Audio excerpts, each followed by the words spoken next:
Just learned two things from the humiliating fall this week of New South Wales Premier Barry O'Farrell. The first, again, it's the denials that get you. A contrast. Last year, two Gillard government ministers were asked, didn't you guys get free accommodation at Perisher Valley from Eddie Obeid, the disgraced Labor power broker, and why didn't you declare Obeid's gifts worth maybe $3,000? Both said, whoops, sorry. He was a former Member of Parliament, had a place that his family wasn't using on particular dates, and said given that it was empty, if I wanted to use it, that was okay. I didn't do quite enough due diligence. That is completely, so you did obviously not ask true. Embarrassing, but it went away. But Barry O'Farrell, one of Obeid's mates, Liberal donor Nick Girolamo, gave him a $3,000 gift too, a bottle of Grange. O'Farrell also didn't declare it. When asked, O'Farrell should have confessed. Instead, fatal mistake. My evidence could not have been clearer. I did not receive a bottle of 1959 Grange. Where did that I did not. Excuse me. Can I actually finish the questions? I did not receive a bottle of 1959 Grange. Worse, O'Farrell said much the same on oath to the Independent Commission Against Corruption, and snap, the trap was sprung. Next morning, ICAC was given this thank you note O'Farrell sent for the wine he claimed he'd never received.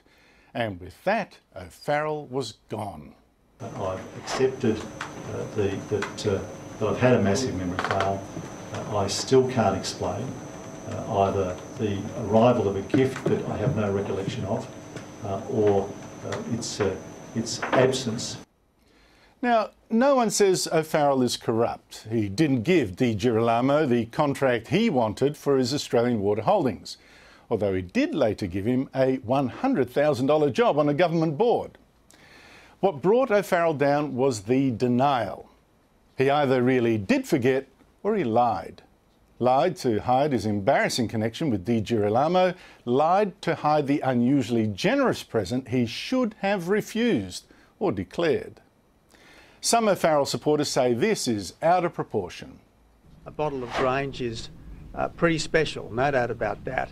But given that premiers and other senior politicians have very crowded, busy lives, I don't think it's reasonable to expect everything from some years ago to be front of mind. Others say ICAC is out of control, bringing down a good premier over just a bottle of wine, when Obeid hasn't even been charged yet over dodgy deals worth millions. But the fact is, O'Farrell didn't tell the truth about a $3,000 gift from an influence peddler he helped. That's not nothing.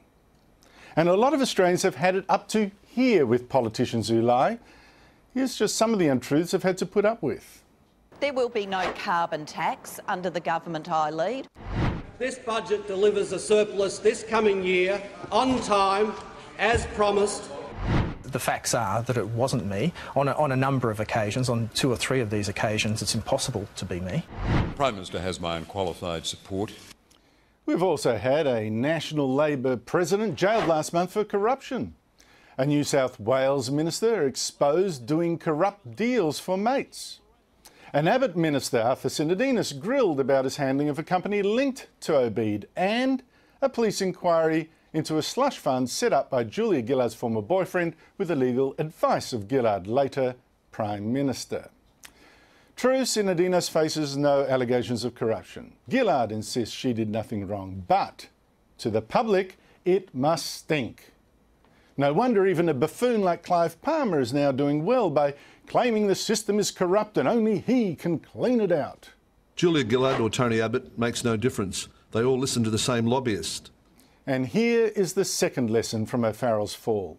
We're now hungry for politicians of integrity, politicians who keep their word.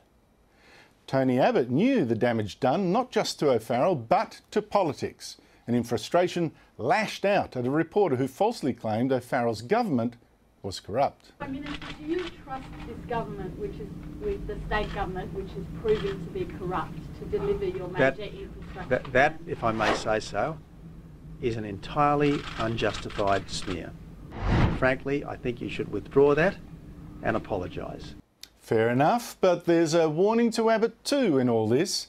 Keep your promises, even, although I hate to say it, to the ABC. No cuts to education, no cuts to health, no change to pensions, no change to the GST, and no cuts to the ABC or SBS. Learn from O'Farrell. Integrity in politics is now gold. Coming up, Sydney Second Airport. How